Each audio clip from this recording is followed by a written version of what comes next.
Are there any HEC-RAS version limitations? From version 3 onward. So version 2.2 and earlier didn't have a controller, and we can't access HEC-RAS. So in 3.0, they put in a HEC-RAS controller. Basically, it's an interface that allows other programs to talk to HEC-RAS. And so we're able to leverage that and then access HEC-RAS's database along with many of its commands. So we're basically automating a lot of the workflow. You would have to manually click, click, click, click, and where did I put it? Click over there. Instead of you having to work in RAS Mapper and HEC-RAS and all over the place, you just work in a GIS CAD interface. That's the idea behind the program. We also have another one available shortly for HMS. So HMS and HEC-RAS will be able to share the same surface models, and the results from HMS will go right into HEC-RAS when that's available. Okay, so as I mentioned, this is a data wrapper to HEC-RAS. It requires HEC-RAS to be installed. The software will install version 5.07 on your computer, which is the latest version from the Army Corps. If you request a different version, it will go and grab it and give you an option to grab it and pull it down, and it'll automatically install it for you. So let's say you were doing a project for Houston, Texas. No one's here from Houston, but down there they require you to run 3.13 or something like that. So they require that one. So we're backward compatible with that. So some stuff will get lost in the translation. So when you go from 5.07 down to 4.1, which is a very common one used as well, some of the stuff, there's some new features that are in 5.07 that are not available in the 4.1 engine. So the software will warn you where it says, hey, wait a minute, this doesn't exist over here. So it'll give you some feeling of that. So you can kind of think of it as kind of an assistant to help you build your model. So I want to go and show you how the software works. So the first, while people are messing around with their IT staff or messaging their office, hopefully they don't have Slack up or whatever they're using to message, but I'm going to walk you through the software, okay? And I want you guys to ask questions. Can you guys see all this, or should I draw this shade over here? Okay, well, let's go get started. All right, so I'm going to just launch it from, you'll notice on your desktop you've got two shortcuts, one for HEC-RAS, one for HEC-RAS 2D. They're basically the same program. The reason we have two shortcuts is should, for example, you had a license, you maybe had a network license for a 1D version and also another one with a 1D, 2D version. If we only had one shortcut, we'd always grab the 2D version and someone else couldn't access the other license. So we put two separate shortcuts in there. In case you're working with a 1D model, you can work with that one. But I'm going to just, in this class, just launch the 2D version. And I would just probably suggest watching me rather than, you can see the guys kind of always get a little carried away here with the startup messages. So every 10th time you start up the software, it comes up with a different comical startup message. But we'll go and get started. All right, so this is the interface. It's a ribbon menu similar to like what you have in Microsoft Office. We actually have one of the guys working for us. He used to work in Microsoft. Peter Linebeck, he used to work on the Excel team. He was a product manager there. So he designed the interface. So he likes to design the interface in the sense of keep it stupid or whatever. What else did he say? He said it should be user discoverable. That's what he likes to refer to. So you shouldn't have to require a user manual to get started. Usually after just a couple minutes of seeing it, you'll learn how to work it. So you'll see you'll see different menu items here based on what you're selecting in here. So the data, the map data layers panel is similar to what you have in ArcGIS, where it lists all the different layers that you have loaded. You'll notice there's some additional panels that are available that'll expand out depending on what you're working on there. All right. So let me go ahead and start out a typical project, right? So I'm going to go and just go to File, Open, and I'm going to go ahead and grab one of my models for one of our clients. And you can see I've got several different ones to choose from here, but I'm going to grab this one for the city of Akron, Ohio. and I'm going to pull in their AutoCAD file, or I could pull in their MicroStation file, or I could pull in their ArcGIS data. In this case, I'm going to pull in their Civil 3D drawing. We'll see that popping up on our screen. We're also going to go ahead and bring in a base map for it. So you can right-click in your Map Data Layers panel. You'll notice a context menu shows up. I want to choose Add Base Map Layer. And then it lists 16 different mapping providers that are licensed for your use. So I'm going to go ahead. I usually use Google, although the Bing one sometimes works pretty well. Some of these other ones I haven't, like the aerial map from Google is very good.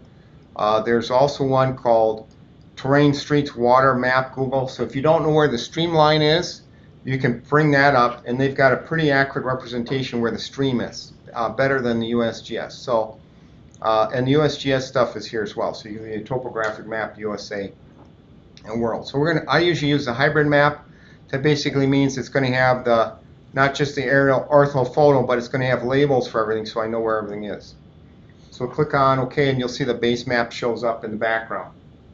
Now, if you want to adjust that base map, maybe that's too bright for you or whatever, you can go over to Properties and turn on Apply Transparency, and go ahead and apply transparency on there. Sometimes you want to be able to see through it better, whatever. I'll go back in and turn that off. Okay. Now, this automatically detected the projection in the Civil 3D drawing that I brought in. But let's say I didn't have one that was projected. I can go to the File menu, and I can go to Map Coordinates, and then you can see where it is right now. But since we're in Colorado, let's go check out Colorado. So I'm going to go over to North America, drill down into the United States. I'm going to go and find Colorado. And then I got different datums I can work with. I'll work with a state plane datum, for example. And I can see these are all the ones that are in Civil 3D, MicroStation, and ArcGIS. So we took all their projections, organized them, and kind of cleaned everything up so it's following a typical standard. And so we listed them all in here. So I guess we'd be in Central Zone, US foot. If you're working in some other part, you can go and choose whatever. Right now, it won't apply it until I actually click on this Apply to Map View, because my screen is screen is shorter than what I have here. I have to scroll down to see that. In this case, though, this is the one the one that I had over here was the one I'm working on. So I'm going to go ahead and work with that. So I'll go back where we were. If I want to see the limits of this projection, I can right-click and say Zoom to Layer Extents. And you can see the limits of that projection. And you can see our little purple dot here where our project is located. And this river flows north to Cleveland. So we're going to be looking on that project right there. So let's go back over there. We'll right-click on our drawing, say Zoom to Layer Extents. We're right back there. Now, if you have a terrain model in Civil 3D or in MicroStation or ArcGIS, we can utilize that directly. In this case, the data came from the local county government. That's from Summit County.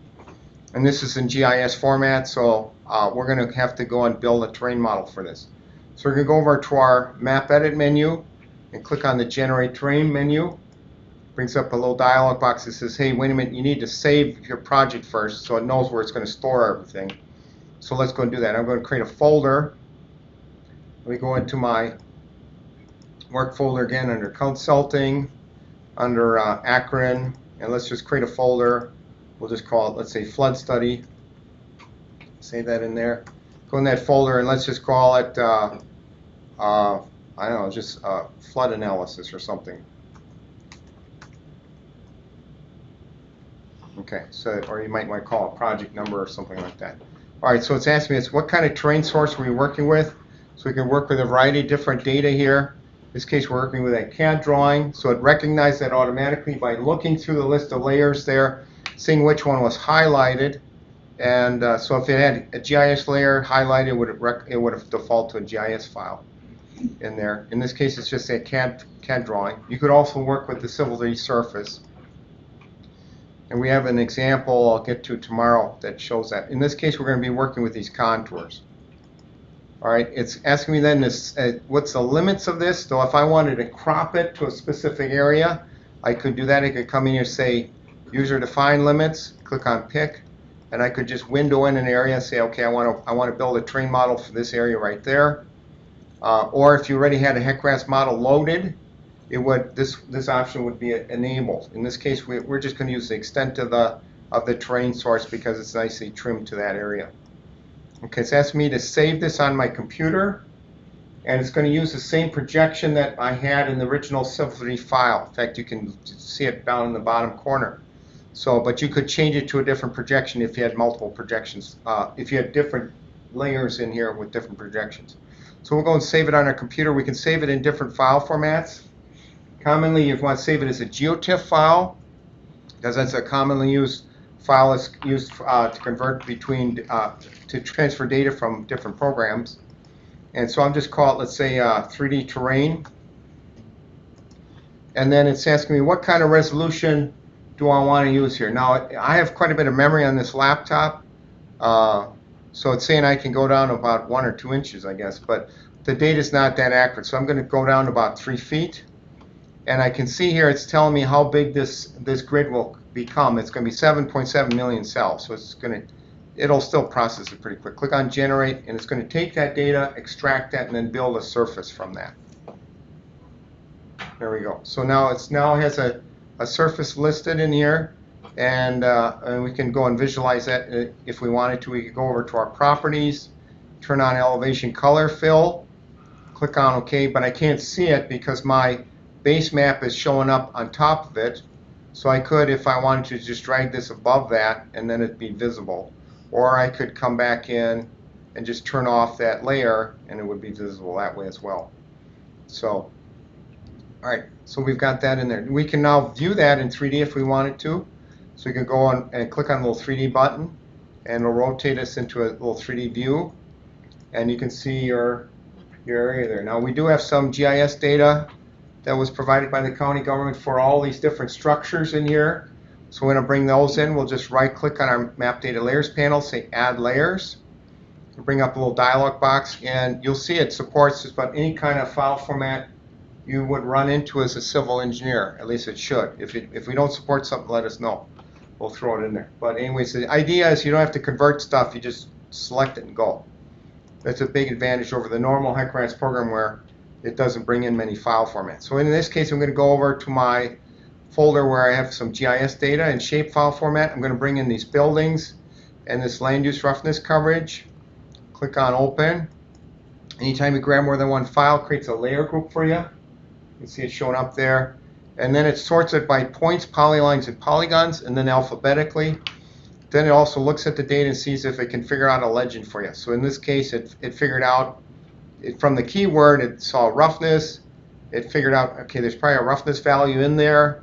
In fact, we can go and examine that if we want. We could come over here, click on one of these coverages, for example, go to our Data Explorer, and we can now peek into that GIS file and see what's actually happening there. So we can see a little roughness attribute there, and so you can see it mapped it over there. Now, we could have instead classified it based on this type of classification, so we could instead come to our properties. And instead of unique values on roughness, we could say classification. And then that would be, if we hit OK to that, then this should be changed here to show us our classification based on land use.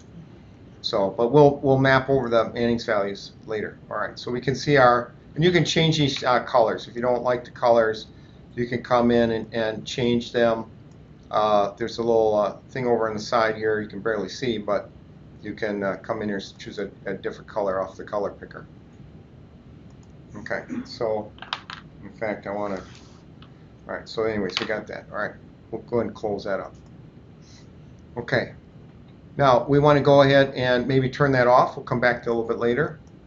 Now, if we zoom out a bit further, you can see we run out of elevation data. That's a real common issue, right? You're always trying to grab elevation data as a civil engineer.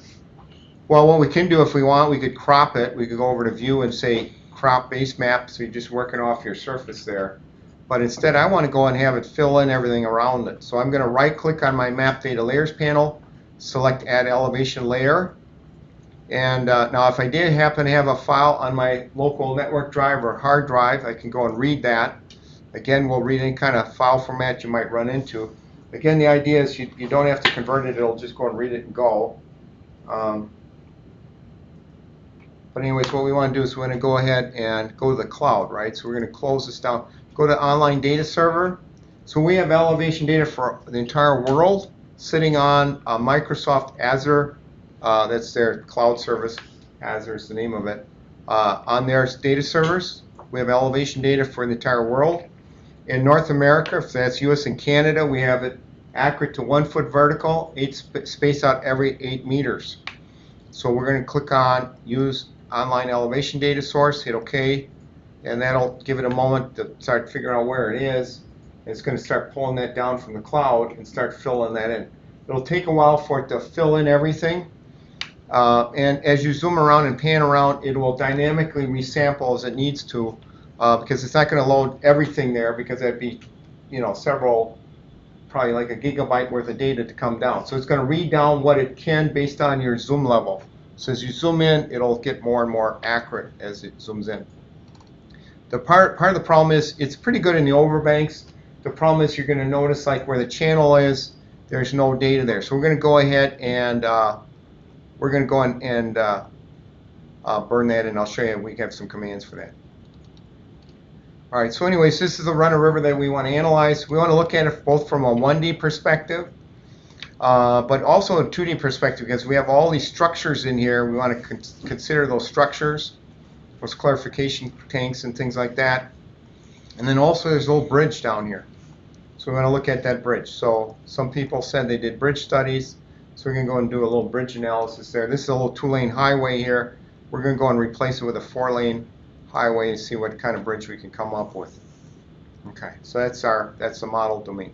So we're going to go ahead and define our river. So this is fairly flat, and it causes quite a bit of backwater. So I don't know exactly how far upstream, and plus I want to kind of consider all these structures in here. So I'm going to start a little bit further upstream than I would probably normally, and plus to just give you a bigger model to look at. All right, so I'm going to go ahead and define my river. So anytime you're going to go ahead and interface with HEC-RAS, you want to work on the input menu. So this input menu is basically defining everything in HEC-RAS. So these are all HEC-RAS commands that are in here. So the first thing I want to do is go and define my river. So if I already have an alignment for the river, I can simply just assign it. If I happen to have it in a HEC-RAS file, I can go and import it. And I can import the HEC-RAS model and georeference it in if I want. If I have the entire HEC-RAS model in a shapefile format, I can bring it in that way. I'll show you that as well. I'm just going to draw it in this case, though. That's probably the most common method. When I do that, it puts me into a 2D view mode. It's going to create a curvilinear polyline for me. I'm going to click on the Draw button. Down at the status line, it says Draw that river from an upstream and downstream direction. So now, as we saw earlier, this river is flowing north to Lake Erie. So I'm going to start right in here and start digitizing that and kind of lay that in there. You'll notice as I'm digitizing this, you're actually in the AutoCAD P-line command. Now you'll notice that we don't have any AutoCAD commands. It's because the agreement that we have with Autodesk is that we can't replace or can't utilize their interface. We have to utilize our own interface. So whenever we use a P-line command, we're actually using our own command that's written on top of P-line. This is actually using the spline option.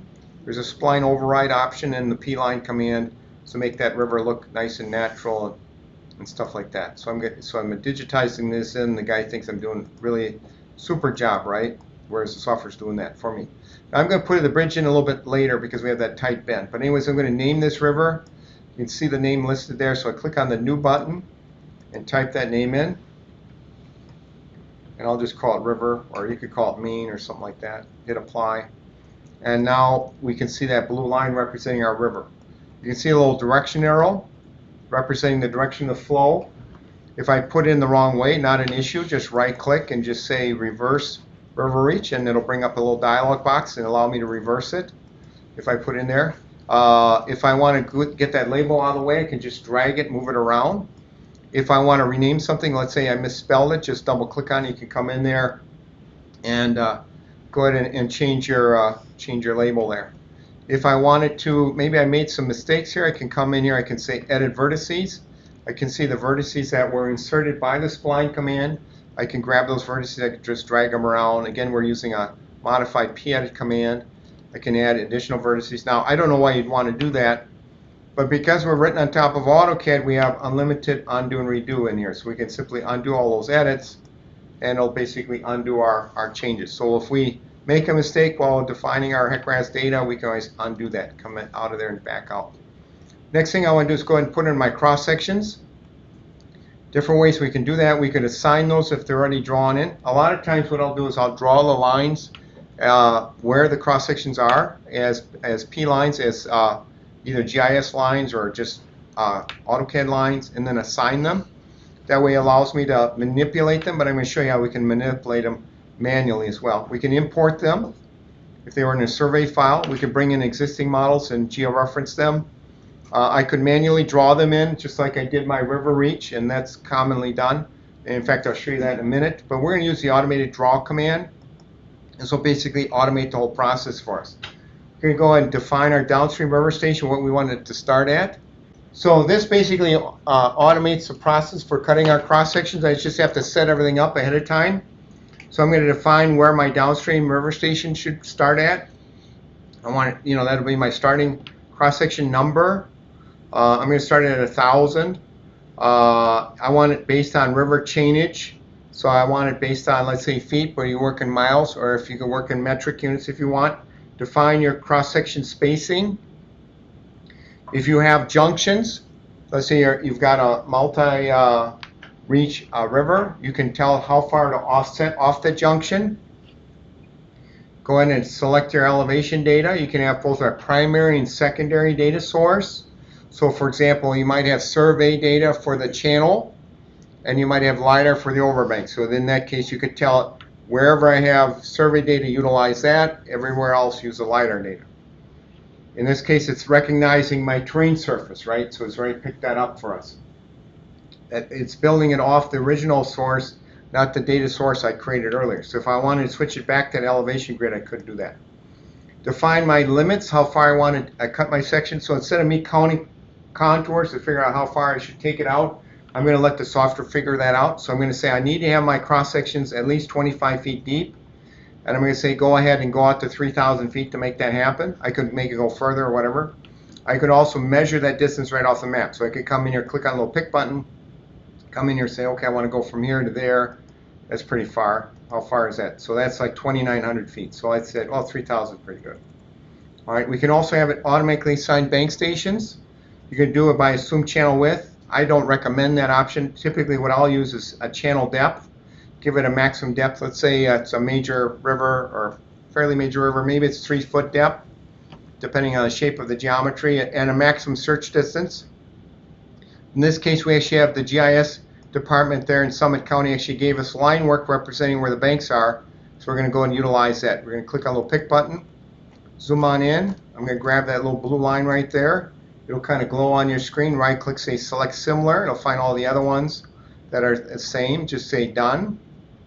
We got 234 lines that were selected. Now it'll be smart enough to figure out which ones are applicable. So if it intersects this line, and that line, it's going to say where's our river reach. It's going to choose the one that's closest. We're going to click on generate, and it's going to slice up that river kind of like a loaf of bread. If I go and zoom back a little bit here, I can turn off my base map. Maybe I can see it a little bit better. And let me turn off my color fill as well. You can see here it got to 25 feet pretty quickly, whereas by the treatment plant, it went out quite a ways. In fact, these are wanting to cross each other. Software automatically says, hey, wait a minute, that can't happen, so it'll run them parallel to each other. Now, if you don't like a section, maybe you want to modify it. Maybe I want to come in and adjust the section. Let's say this one I want to extend it a bit further. I can right-click on it. I can say Edit Vertices. You'll notice some green dots representing pivot points. So I could grab that green dot, for example. I could pull that out a bit further.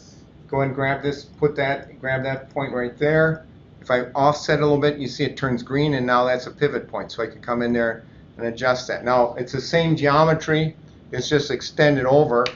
So for me to actually pull that in as data, I want to go and recut that section. So I'm going to right-click on it, say Extract Geometry. Now, if I do that, notice, watch what happens here. It's going to trim it automatically. I don't want it to do that, but let's see what happens. We'll hit OK. It's going to recut that, and then it trimmed it back to where it was. So I didn't want it to do that, so let's undo that. Undo that cut, and we're going to tell it to leave it where it stopped, right? So we can, again, right-click, say Extract Geometry. This time we're going to turn off this extraction control, and now it'll just retain what's there. If I hit OK, it's recut our section, and now that section is extracting our data all the way out there. In fact, if I look at it, if I double-click on my section, you can see it's all extended up here. Okay. All right, so you can edit that. So if you want to go and edit a section, just double-click on it. You can see the dialog. It's very similar to what you have in HEC-RAS. You have your thalweg identified. That's that little blue triangle is representing where the river reach center line is. You can see our bank stations identified. If you scroll down in your table, you'll see the row containing the bank stations has the same green color. You can click on a ground shot if you want. You'll see it highlights it there. Let's say you wanted to graphically edit this. You can click on the little pencil tool. You're now in a graphical mode, and you can come in here and start adjusting these. You can come in, for example, maybe I want to put in like a levee or flood wall. I can come in and add in some additional points, and I can grab these points and move them around. And it understands the fact that you can have overhanging ledges, so you'll notice as I drag that across, it'll stop, right? Even though my mouse is way over here, it's stopping right there. So I've drawn in like a little levee. Now if I run this analysis in HEC-RAS, water will be on both sides. They call that divided flow. So to have HEC-RAS understand to treat that as like a flood wall or levee, we have to explicitly call it out as a levee. So I can choose my Add Levee tool. This little button over here, it says Add Levees. Click on the top of that structure there. Notice as I do that, it's automatically switching to the appropriate data panel and filling in the information. The other thing I want to do here, I'm going to go zoom full screen on this, and in fact I'm working on a little laptop here. I wanted to go maximize my plot, so I click on the little maximize plot button. You see the limits of our model there, and then I can go in and draw in an area of ineffective flow. So I choose my Add Ineffective Flow option. Come in here and just sketch in where I want to go and put that. Go and restore this back down. Again, it automatically switches that data panel, fills in your information. If you want to mark it permanently blocked off, check that little box, and you're all set to go. If you have dual monitors, and if you don't, this is a good way to ask your boss for one. You park this on another monitor, and you can continue to interact with that map view. So for example, we're working our way down our model, maybe looking at this other section here, we might decide that this area over here is not hydraulically connected. So we can come in here, choose our Remove Ground Point tool, just drag a box around the area you want to trim off. It trims it for you. Go and click on Close, and it automatically updates there. Now, of course, looking at it from a map view might change your mind. You might say, wait a minute, the water could come around the structure and come back in. Maybe I shouldn't have done that. So you simply just come in here, undo that edit, and you're right back where you were. Now we did have some Manning's data. Let's go and turn that back on. Now you can create these Manning's coverages directly right within the software. So the way you would do it, you should go and probably create a new layer. You just right click and say New Layer, and you'd create a GIS layer, and we could call it, let's call it Manning's. And we want to create a layer type of polygons. And so it's going to create a folder, create a file in here under my flood study folder called Manning's. And I have to tell it what I want. I want to have floating point, and I'll put my Manning's value in there. You have a limit of 10 characters, unfortunately. So we say Manning's. And floating point, you might want to put something else in there. Put in a text field. You could say classification or just class. Classification is going to be more than 10 characters. And so you can see what colors. We can change our default color to something that pops out a little bit. Maybe that orange color. Hit OK. And it's now created a new layer. You can see that layer is now active. That's our current drawing layer. And we can now, let me turn off this roughness data over here. And we could create some roughness data, right? So what we could do is turn on our base map. And from our base map, we might be able to figure out what's going on. But sometimes it's hard to see from this particular base map. So what I'll do sometimes is I'll go over here and change it to Street View. And give it a minute while it loads that up. And then there, sometimes it will go ahead and call. In fact, I'll turn off the CAD layer so I don't see that. And I'll turn off my HEC-RAS layer. And so in here I can see this is all wooded. And this is all residential and stuff. So sometimes you can see sometimes on this map more accurately what's happening. So let's assume this is all wooded in here. So this is our current drawing layer. So you go over to our map edit, we'll say draw a polygon. We can draw either straight line polygons or curvilinear ones. You could also create just plain lines and build polygons. Maybe I'll save that for another time, but let's just go in here and lay something in here quick just so you see how that might work. So we can kind of come in here. Now here I've got a tight turn, right? So what I'll do is I'll zoom in and add a few more dots to kind of put that in there, and then I can go and put a tight turn in there. And you could later on come in and edit that. So let's go in there, take that back over. Let's see, let's just assume that's curved for now. We'll tie this back around, and we can right click, say done. It created that for us. Now let's just create another one. We can just say we'll start inside one, go like this, end it like that, and it does that, right? So it's building. Now those are two separate polygons. We can come over to our Data Explorer, come in here, select that, select. Let's see, why is it not? Okay, there we go. And I could say my Manning's value there is 0.035, and classification maybe it's, I don't know, channel, right? And then I could grab this guy over here, maybe that 0.045, and we could say overbank, right?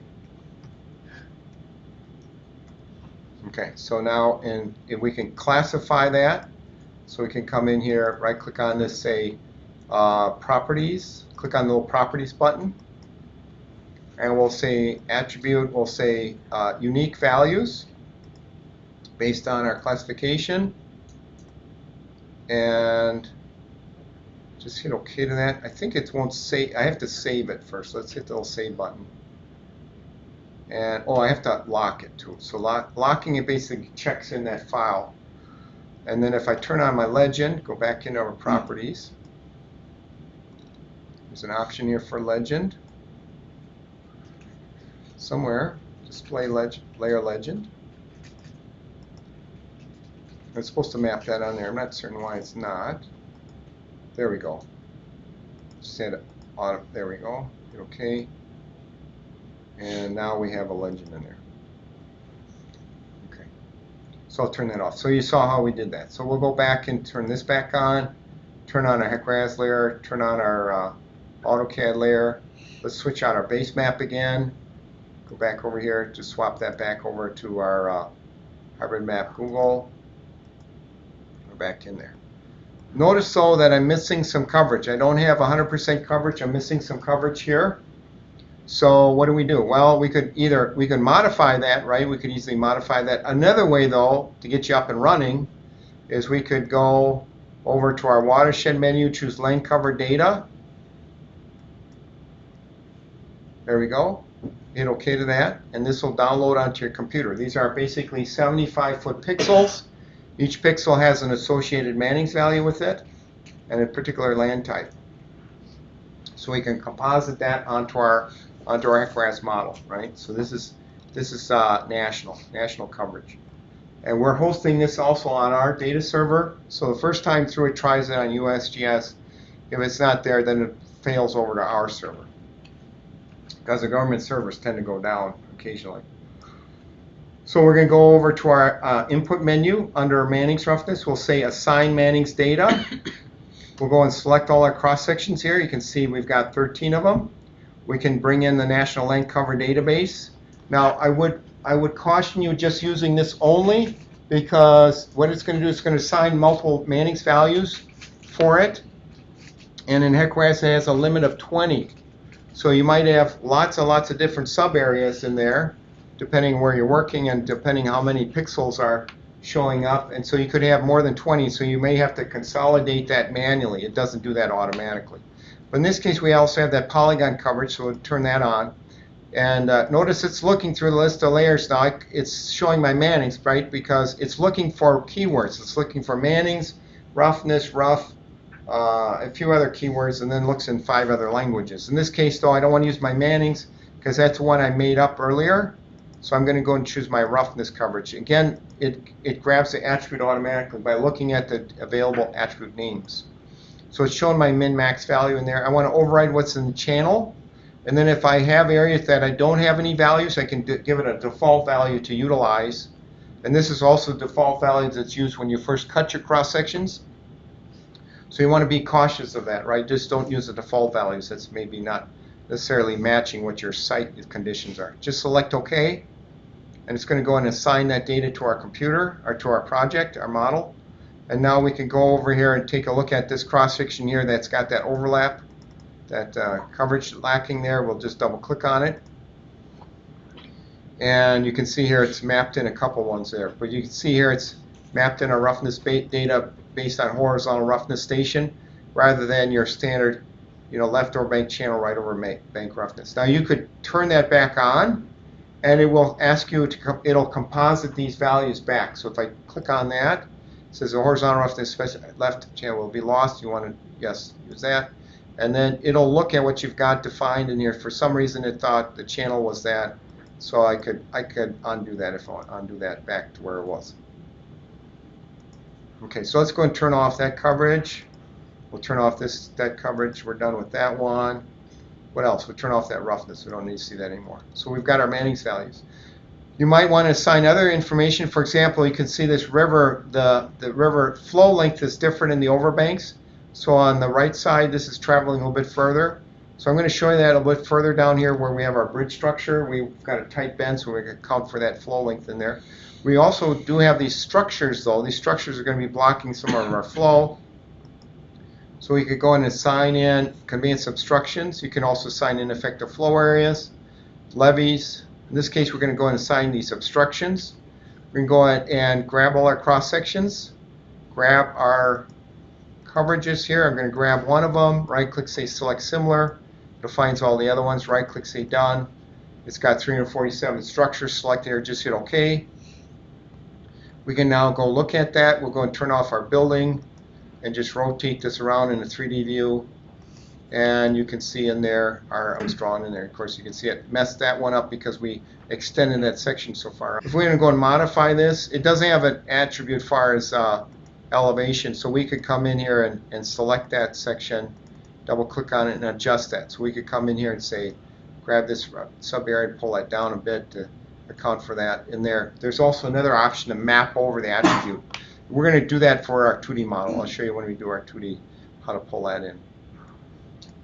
Now you might want to also go and extend this. You can see in this particular case the building is not fully out there, so you can come in here and we can just draw in a little extension. Just choose our add conveyance obstruction to kind of sketch that in. Unfortunately I can't see it from there, but I can draw it in there. And HEC-RAS now, for ineffective flow areas, it doesn't like these to overlap. Conveyance obstruction, it ignores that, but we're going to go and click on the Fix Overlapping button. It'll trim that for us. We're done. Close it up. You can see it extended a bit further out. Okay, so we've got the upstream end of our models kind of assigned. We still have to put it in that bridge structure. So let's go down there. Let's go back to our 2D view. And in here I can see a problem. I've got someone drawing a bank line in the middle of the channel.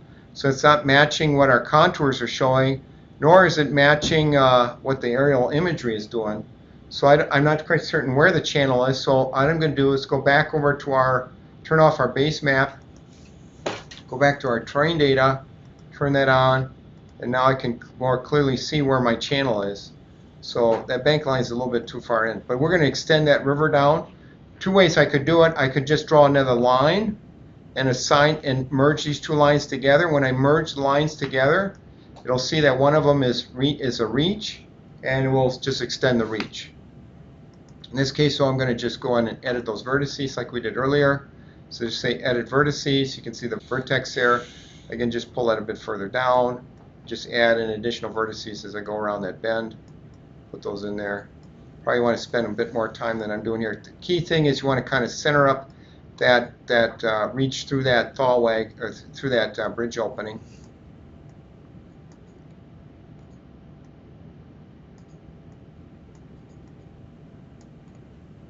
Okay, that's pretty good.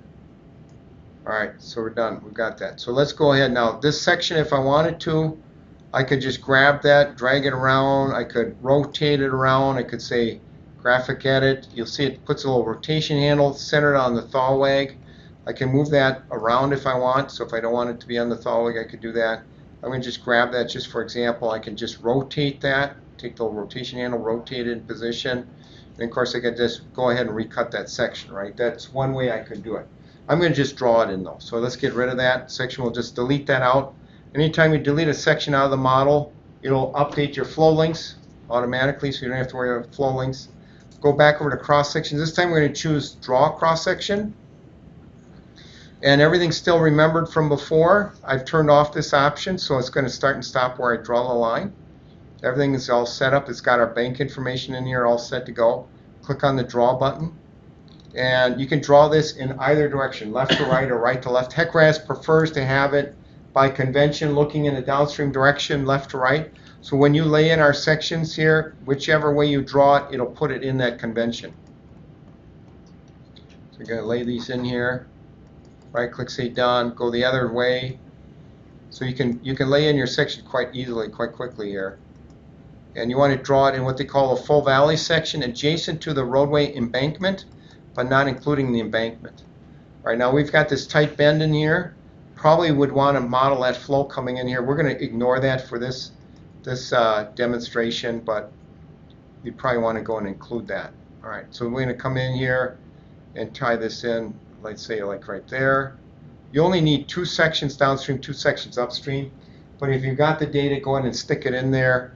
It just helps the process, because you've got if you could put your downstream section further downstream, then you've got a decent starting water surface by the time you get to the bridge opening.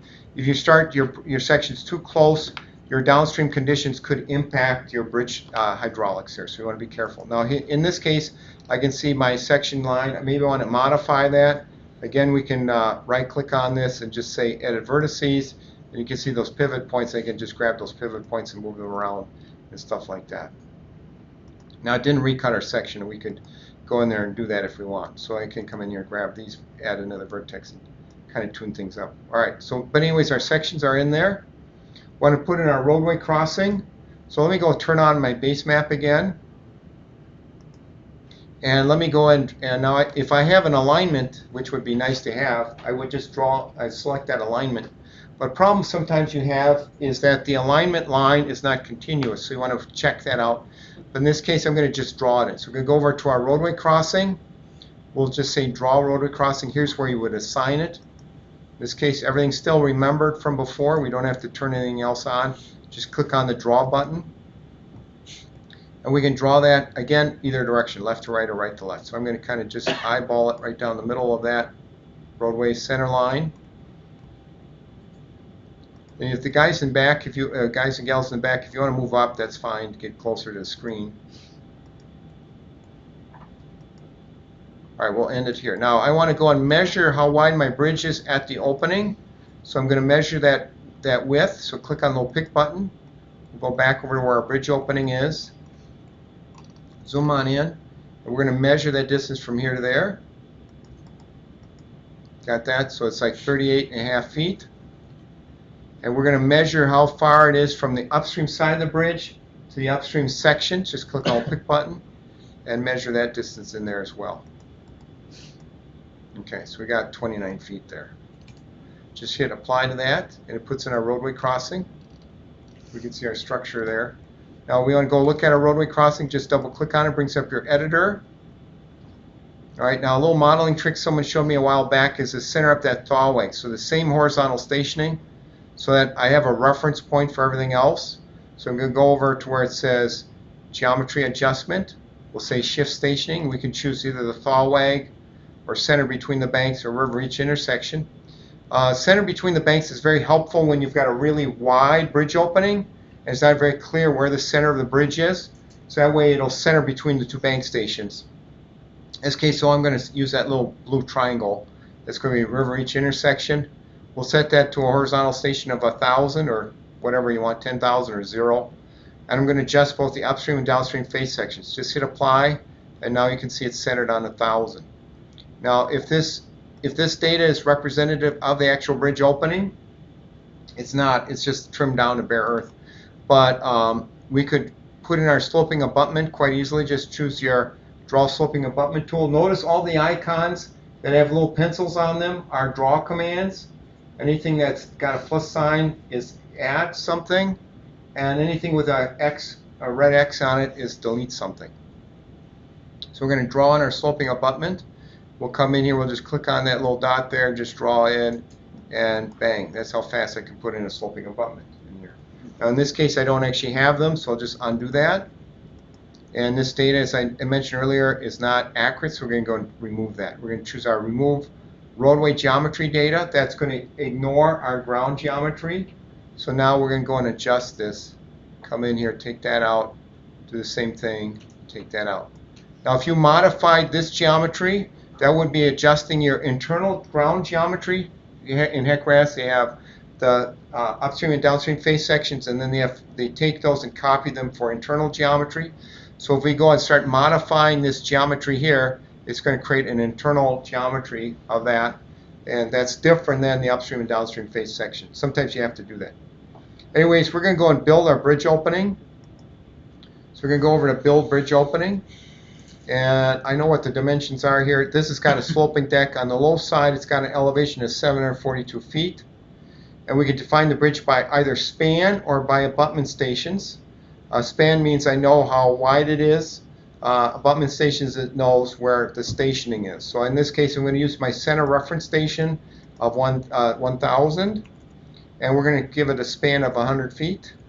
We're going to go in there and say we're going to copy it to the downstream side. So if I click on the copy button, it basically fills in this panel as well. We do have some piers in here. These piers are 2.5 foot diameter, and they're spaced out every 30 feet. And click on build, it builds our bridge opening. Now as I mentioned earlier, we've got a sloping deck, so let's go and fix that. We can go over to where it says deck roadway, grab that shot right there. I want to change that elevation to 743.2.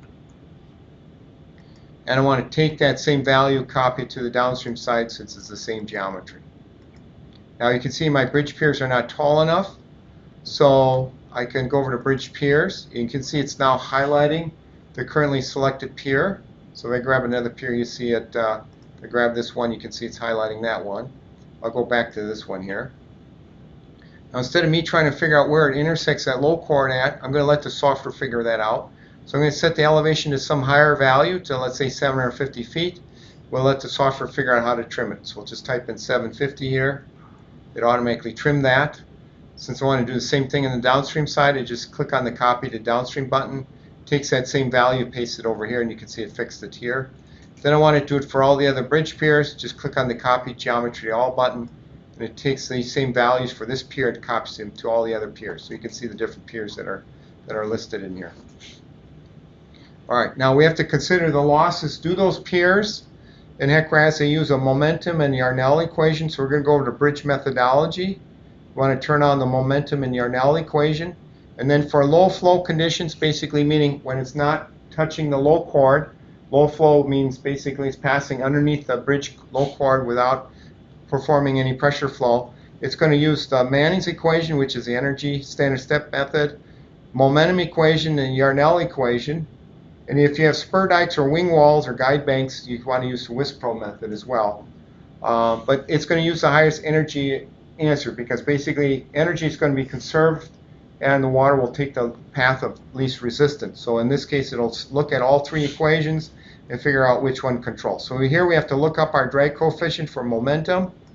We'll take a look at that. Let's assume we have circular piers. That's going to be a drag coefficient 1.2. That's going to be their most efficient.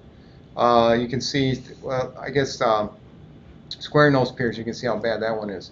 But you can see this one got to be, I guess elliptical piers, it's saying is probably more efficient in here, I guess. But anyways, we don't have that. We have round piers. We're going to paste that in. Then for our pier shape coefficient, again, we want twin cylinder piers that are aligned with each other without a connecting diaphragm. That's going to be 1.05. We'll copy paste that in.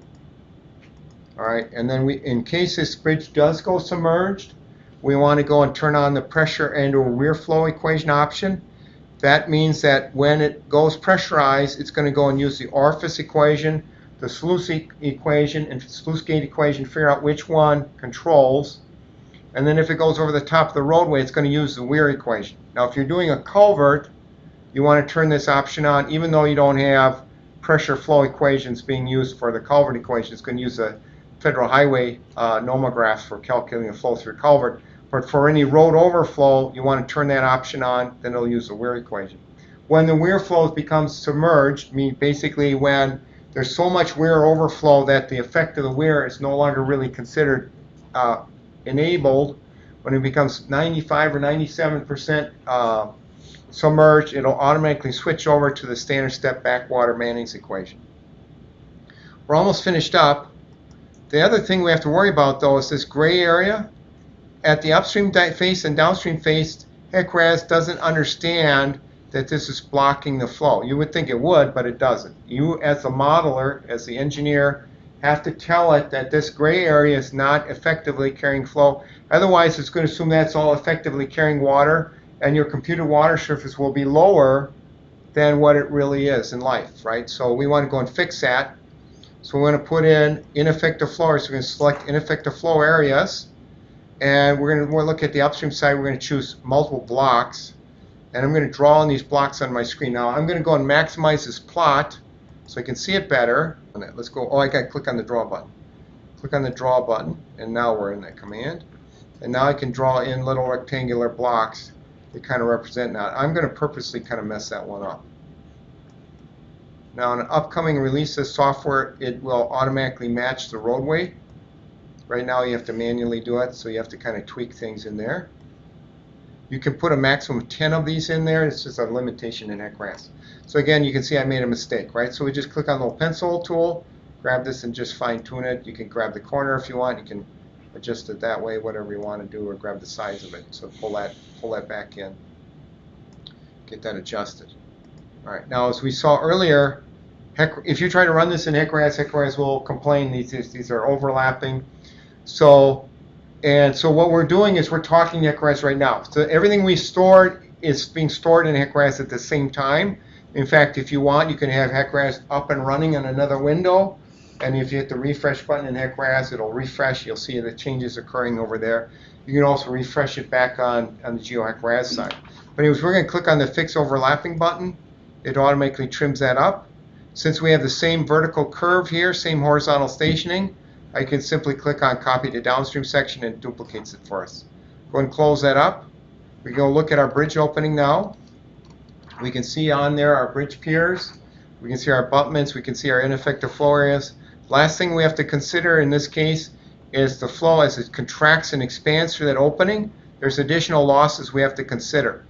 Now, you could define those losses, those contraction expansion losses at each section, one by one. That would be kind of hard, though, but you could come in there and change those. A simpler way, though, is just to go into a table. So we're going to go over to Edit Contraction Expansion Coefficients table.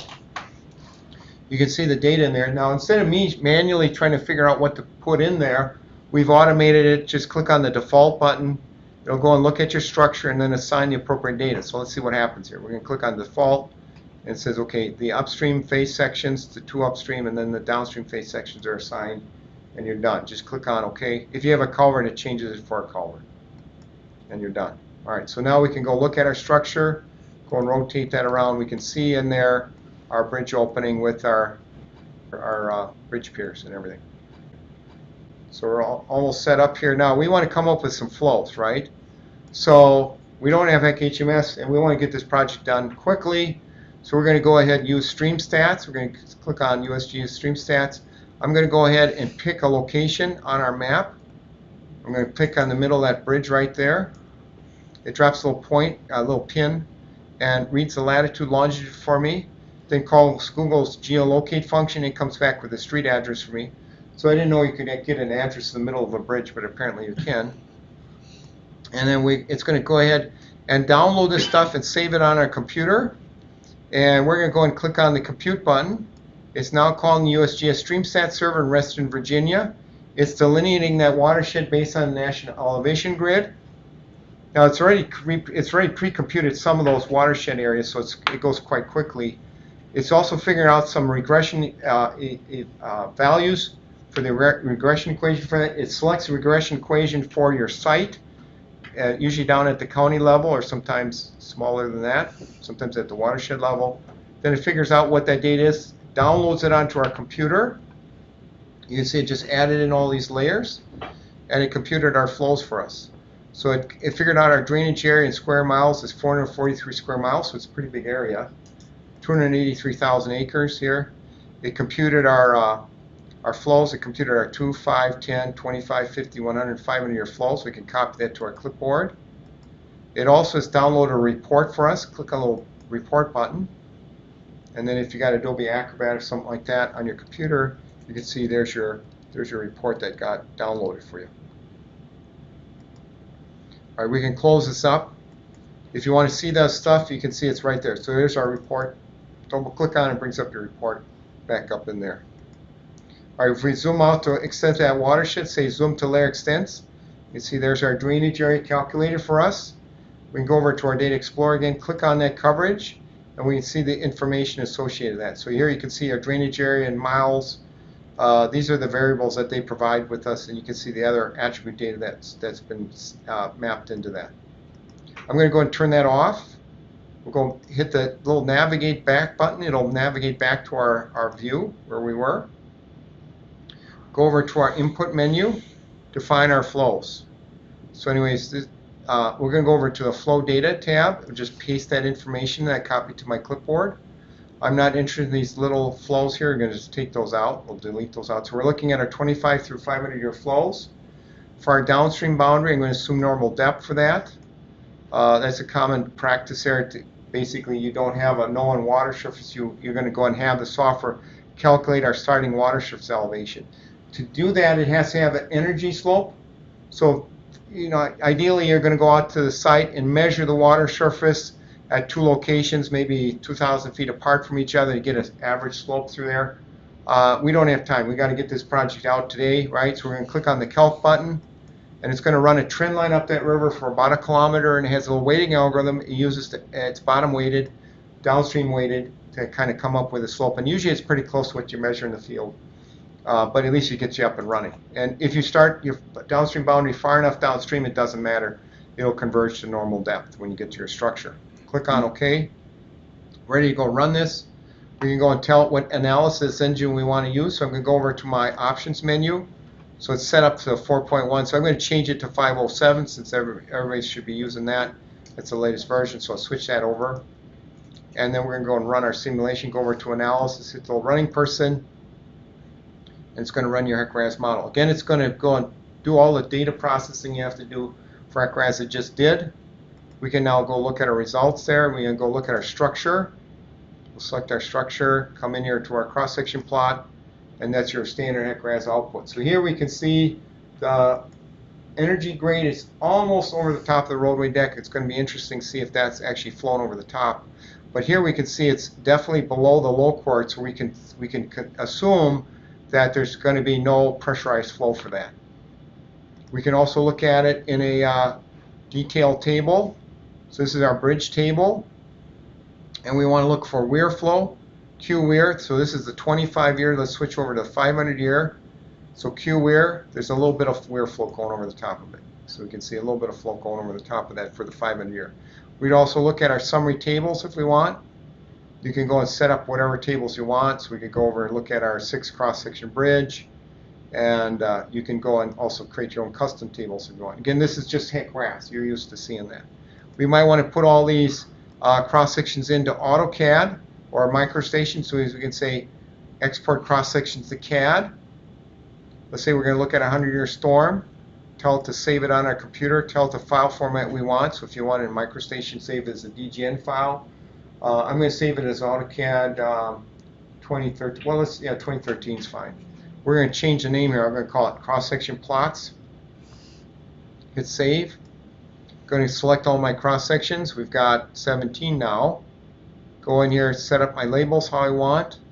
Set up my tick mark spacing. I'm going to tighten this up to tick mark spacing, or it's a little hard to see. Let me set the scale up to it. Let me change this grid scale so it's this array scale, so it's a little bit tighter here. Make it 3 columns, and then you can save those settings. So if you have clients that have specific settings, maybe you're submitting to a regulatory agency, they want a specific way to do that. You can change any of the line styles and colors and fills and the hatch patterns. I'm going to fill the ground and the structure in the water. Select OK. It's going to write that out to our CAD drawing. It says it's done. I'm going to go and launch AutoCAD now. I had this up and running this morning, so it should launch pretty quickly.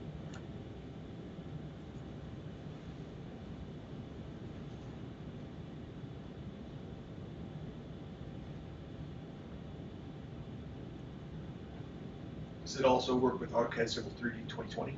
Yeah. This is built on 2020. Yeah.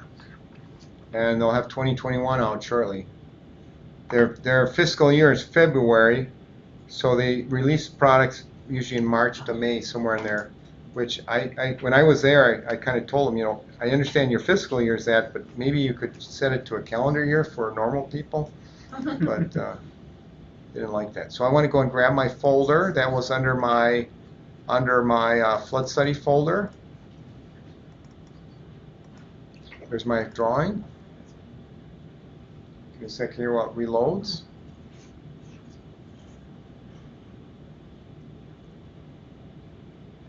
We'll zoom in on it, and there you go. All right, so we can see our section in there. All right, of course, you might want to also see what the flood is doing, right? So we can go over to flood map, look at a 100-year storm. We can come in here, stylize the edge of water, make it semi-transparent, put in our flood contours, label if we want, select OK. It's going to go and build a terrain surface of that water and intersect with the ground terrain and show you the extent of flooding. All right, and so there's our flood limits, right? Now, of course, you might want to share that with other stakeholders. You could go over to print and publish in here, and you can zoom in and set up, and you print it out, or you can save it as a graphic file, or save it off as a PDF file, or even create a little video of it if you want. Come here, specify the resolution you want to record at, hit the record button. Go over to your little compass rose, it turns into a little 3D navigator. This allows you to zoom in and out, so you can grab this and zoom in and out using that dial control. You can go and change your view angle, and you can change your direction that you're pointing at. Then you can grab the little red joystick control there in the middle, and you can fly down that river and create a little animated movie of that flood. Okay. Of course, we're not going to do that today. We're going to go back over here. Now it's in HEC-RAS format. I'll show you in a minute. We can export this out to AutoCAD, MicroStation, to GIS. I'm going to send it over to Google Earth. Click on the export button. Creates a KMZ file for Google Earth. Looks to see if it can find Google Earth on your computer. KMZ is a key markup language. It's a zip file, though. It's zipped up. It's going to go ahead and open up that project for us and tell it to zoom on into our site. There we go. Now we can maybe turn on bare earth. So we'll turn off the 3D buildings. There's our bare earth. We can go and select the section we want. We can see the data associated with that. If we want to see the flood up close, just take the little person and drop them right in your flood zone. Take you right in your street view there, and you can see now they recently had some issue there where the cross sections are there. You can just barely see them though, and you can see our flood line showing up there. If you want to go look at our bridge, we can go down to our bridge structure, and you can see our bridge marked in there as well. Okay. Same thing, we want to go put this into AutoCAD. Now, before we do that, I want to show you some issues before we do that. Notice here that my flood map is clipped. It's going from here down to here, then over to here, and then clipped again. So that's because these sections are stopped. So when it does, it creates a bounding box. So let's show you that bounding box. We'll go over to our flood map again. And we're going to go over to flood boundary limits, and we're going to create this flood map boundary limits. You can adjust that, and I'll show you in a minute, but we're going to click on OK. Recreate that flood map. But you can see it creates a bounding limit for that. And so it's cropping that. So it's basically, we're not boiling the ocean, but obviously you can see it's cropping it here, right? So my flood map is not accurate. So I'm going to fix that up. Let's go and turn that layer off. And that layer, where's that layer stored? Right there, clipping boundary. So just take that out. We'll just remove that. All right, so I'm going to fix that up. I'm going to grab this section here. Right click on it, say Edit Vertices. And we'll just grab that vertex and let's try it again. Key F4. So get it, and we have to zoom in and grab it. Pull that across over. The same thing over here, we'll grab this one. We want to recut those sections, right? So we'll come in, select that. In fact, what you could do is you can hold on your shift key, grab two of them, right click and say extract geometry, and we should see those two selected. We're all set to go here. Just go and hit OK. It's going to re-extract that section. So let's just check it. We'll just double click on this section. Okay, we can go to the next one downstream. And now we want to go and rerun our analysis.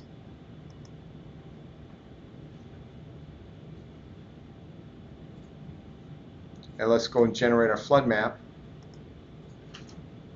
It'll automatically delete our old one out. Hit OK.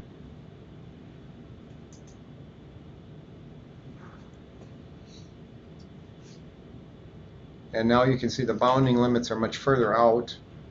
We just turn that off. And now you can see your flood map. Of course, now you want to put that in AutoCAD or MicroStation, right? So what we'll do is we'll go over to our input menu, export data, say export to CAD. You're going to tell it where we want to save it, tell it the file format you want. The 2018 format, the AutoCAD format is used in Civil 3 2020. So, but I think they're changing it this coming year. Hit export. It's going to also include that base map for us.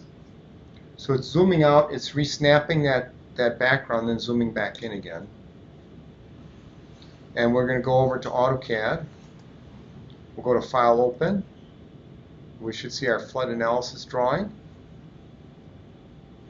Give it a second while it loads up on our screen. And we can see if we go to our tool space in Civil 3D, under Prospector, go to Settings tab, right click and say Edit Drawing Settings. You see there's your same coordinate system. So it round tripped that coordinate system for you. We'll turn that off. We'll turn off that aerial imagery that got snapped out of Google. We're going to go ahead and turn off our flood. Come here to our flood fill, just turn that layer off. Over to our CAD drawing. Click on a contour line. You can see it's actually a 3D polyline. We can go and rotate that around in a 3D view. And you can see that your entire HEC-RAS model is in AutoCAD 3D space. And you can go and render this now. And we'll type in, we'll do a hidden line removal now. So type in VS current, ask for shade. There you go, did hidden line removal. Okay. Same thing, we want to put that into MicroStation. We'll just say export data to CAD. We'll save it as a MicroStation drawing, just quickly show you.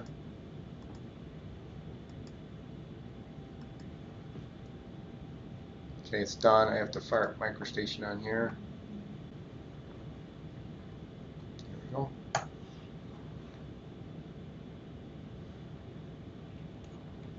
And we want to switch it to a DGN file. We're going to go to the right folder. And study.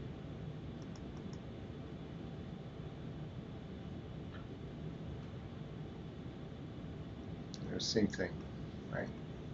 So you can turn off that layer, and everything else is in there. Again, it's all 3D space. Put that into GIS. We'll go to export data to shape files. We can create a zip file containing all the shape files as one file then. In this case, I'll just create a folder. We'll just create a folder called GIS data. Select that folder. Tell it what options you want it to turn on or off. Just hit export. It says it's done. Now I don't have a decent GIS program on here, but this has a GIS in it. So this is a multi-document interface, so you can have multiple projects open at the same time. So if you want, you might want to park it over there, for example. We'll just now, so we have two different projects, right? We're going to just right-click, say Add Layers. I'm in my GIS folder. Just grab all that stuff, open it. We'll see that popping up on our screen. We go over here and add our base map. Throw in the Google one again. And maybe change the color of that water, right? Make it look like water. If we want to look at the data in here, we could come in here. Let me go and maximize this plot, so we'll go make it go full screen.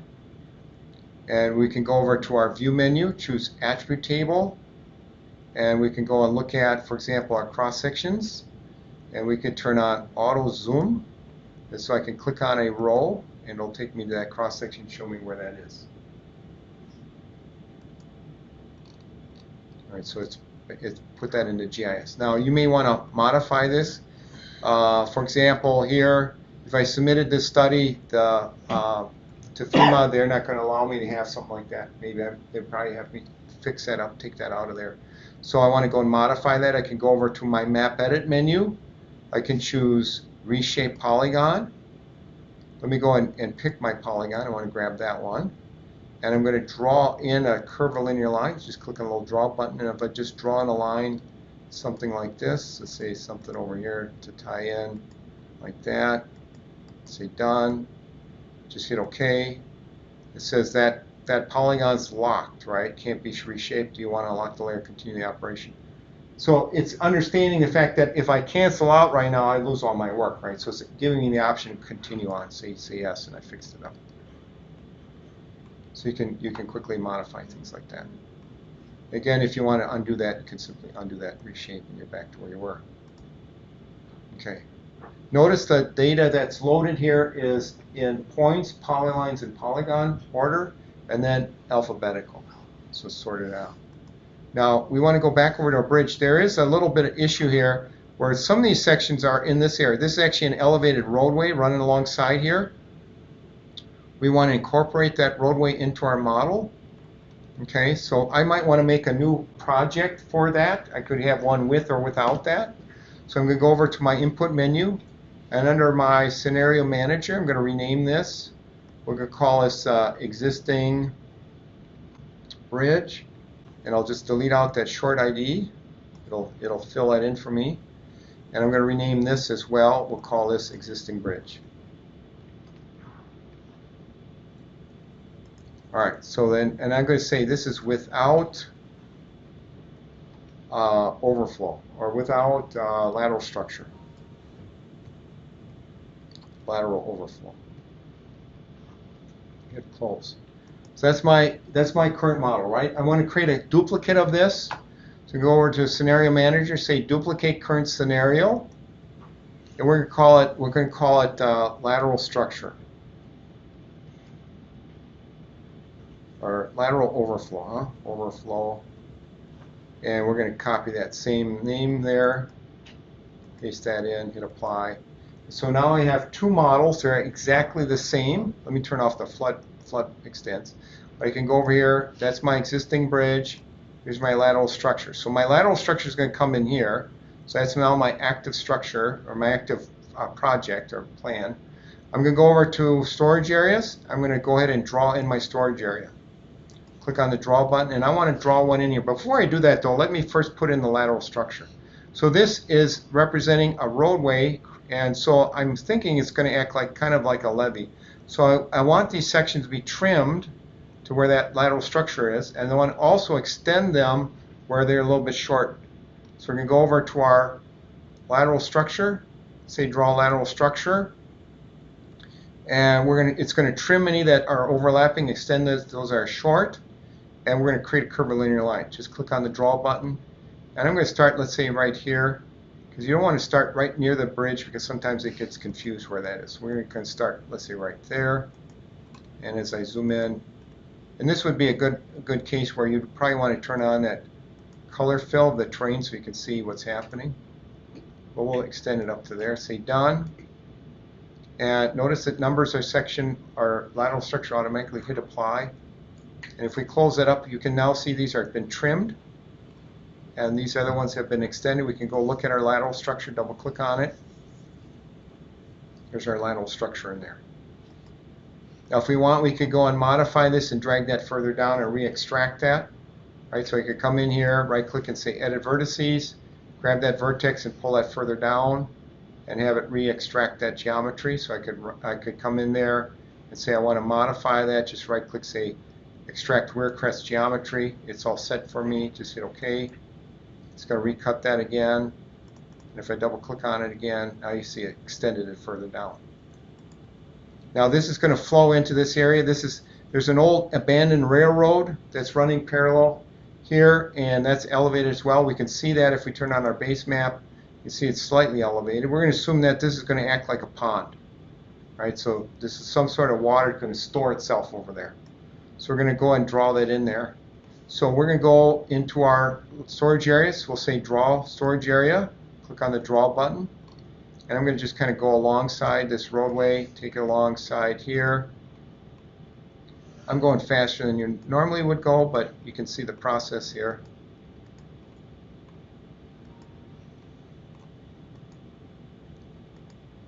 Go up over this way.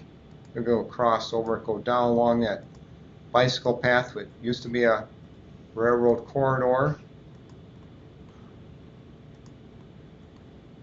And I'll just right click, say done.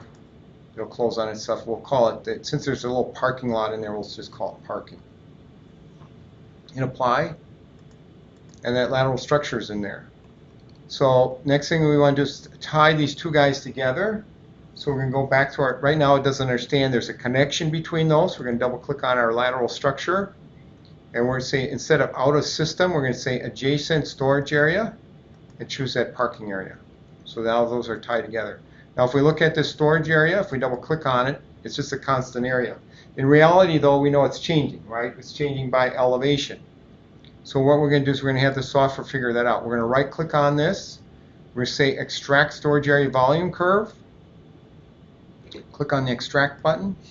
It'll extract out your storage area. So it's got your area and your volume calculated out for you. So that's done. All right, now if I want to switch back to the other model, go back over here to existing bridge, and there's my existing bridge model, right? So there's my current plan. Go back to my lateral structure. There it is.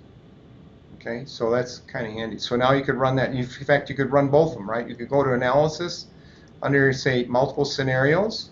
You can turn on both and just hit compute. It's going to run those back to back.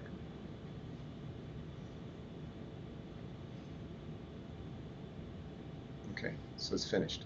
Now one thing I didn't do is I didn't give it an elevation in there, but I ran it anyways, but we want to check that. Go over to steady flow data. And in here it's got its storage area stages, it doesn't have anything. So I'm going to just click on invert.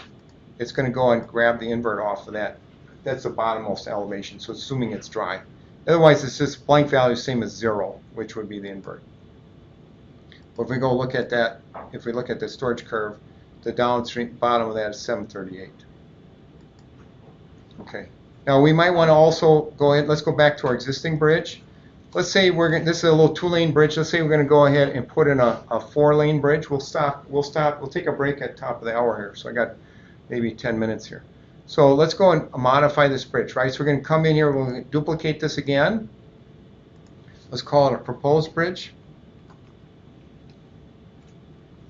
I'm going to copy that same label, paste that in, hit apply. And now I have two models, right? I have my existing and proposed bridge, right? If I look at that, my 3D view, I can see this is still a 2-lane bridge. But in this case, we're going to bump that size of that structure up. So we're going to go over to our proposed bridge. We're going to go to our bridge editor. You could simply double click on it if you want. Come into our editor. Go over to our deck roadway. Instead of a little 38-foot wide bridge, let's say we got 65 feet for 4 lanes of traffic. Let's assume this number gets knocked down to maybe 10 feet. Hit close. And we can now see there's our bigger structure. So switch back and forth. There's our existing bridge. There's our proposed bridge. Now we want to compare these two, right? We want to make sure that that's still going to work. So we'll double click on that structure.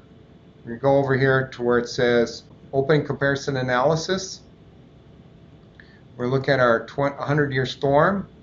We're going to park this over a little bit here. We're going to work on something. If you got to resize the dialog, just grab it and you can resize it. It's going to go in, and we're going to look at our proposed bridge. We're going to compare it to our existing bridge. It's going to look at our energy grade, water surface elevation, velocity, and flow area for 2 cross sections downstream of the structure, inside the structure, and then up to 5 sections upstream from there. Click on the compute button. It's going to run those 2 models back to back and then do a comparison.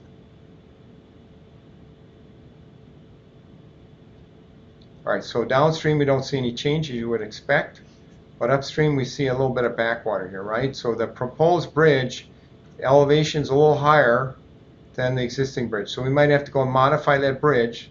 So let's go do that. We'll go over to where it says build bridge opening. Instead of a 100-foot span. Now, remember before that that sloping deck never touched, right? So I'm not going to worry about the sloping deck for now. But I'm going to bump that size up to, let's say, 120 feet. We'll copy the downstream side. Let's say we have stronger steel we can put in there. We're going to go, let's say, 35 feet between bridge piers. We're going to click on build. It builds a bigger bridge opening. Now, as we saw earlier, let me go full screen so I can see it better. I want to adjust those ineffective flow areas out. So I could do it graphically, right? I could come in here and just grab these. Click on the little pencil tool first. And I can grab these, pull these out. And you can adjust these, get them pulled over a little bit. Get that accounted for. You want to account for the distance that the water has to transition from the cross-section upstream and downstream face section to where the actual bridge opening is. So it's some distance away. It's not tight to that edge. And since I have the same geometry, I'm going to simply go over here where it says ineffective flow areas. Say copy to downstream, and it'll duplicate that for me and down there. Go back over to opening comparison analysis and hit the compute button. It's going to rerun my simulation now with my new designed bridge. There. So now we can see we dropped actually a significant amount there. You'll see sometimes at the bridge opening this will happen, but don't worry about that. If we go and look at it now in profile, we go to our results, go to profile plot. We can look at our 100-year storm. We can go over to options plans. We can turn on our existing bridge as well. And now we can go and look at our energy. So this is our energy grade for our, we're more interested in what's happening right here. So zoom into this area. If you want to turn on landmarks, you can do that. Right click, say landmarks, say river station. This is showing your cross-section locations. You see our 100-year existing energy. You want to always look at energy, not your water surface elevation. That's a true indication of how high the water would reach in case the water was suddenly stopped. So you make sure your bridge clears that or your culvert clears that. So here, existing, here's our proposed. So we can see we size that up. So you might want to tweak that some more. But anyways, to switch back and forth, you can do that very easily with that. Okay, any questions for what we covered? I've got one. Go ahead. High flow bridge modeling approach methods. You mentioned that when a bridge overtops, if you have pressure weir selected and it exceeds a certain, the weir effect, it will default back to energy standard 7. Right. Is that a HEC-RAS setting or is that a Geo? HEC-RAS. Okay. Because recently I worked on a project where it did seem to matter. It was a low flow crossing, and you got noticeably different results if you selected pressure weir or energy. But these low flow bridges were overtop by even a 10-year event. And so I guess my question is for the 100-year, which is exceeding the high chord by 4 feet or something like that. My understanding has always been just use energy for something where it's not close to the bridge deck. Okay. But when we tried it both ways, we got different results. Okay. What would your recommendation be? It should automatically, it looks at the weir equation and it looks at the conveyance equation, and when that weir equation effect is basically drowned out, it's supposed to just default back over to the Manning's equation. Okay, so you might be right near the edge where it's right near that 95 or 97%. To go and look at that, go over to analysis, and under steady flow computation options, I think it's in here. Where's that? There's percentages, maybe somewhere else. Somewhere in there, in here somewhere is an option where you can change that setting, that 95%. Okay, so in that case, what we set as pressure weir, if you open it in HEC-RAS and you computed it and it went back to energy, right, would it then show it in the geometry editor as energy, or would it show it still? It should show it if you go into your structure go to results, and go to detail output. Then you want to make sure you're in your bridge table. And then down in here, there's some errors, warnings, and notes, and there's going to be a note in there that tells you what it did. Okay. So you can kind of examine these informations here. So you can see, note, multiple critical depths found in this location. So in here you would have a note saying, switch back, you know, where equation drowned out or something like that.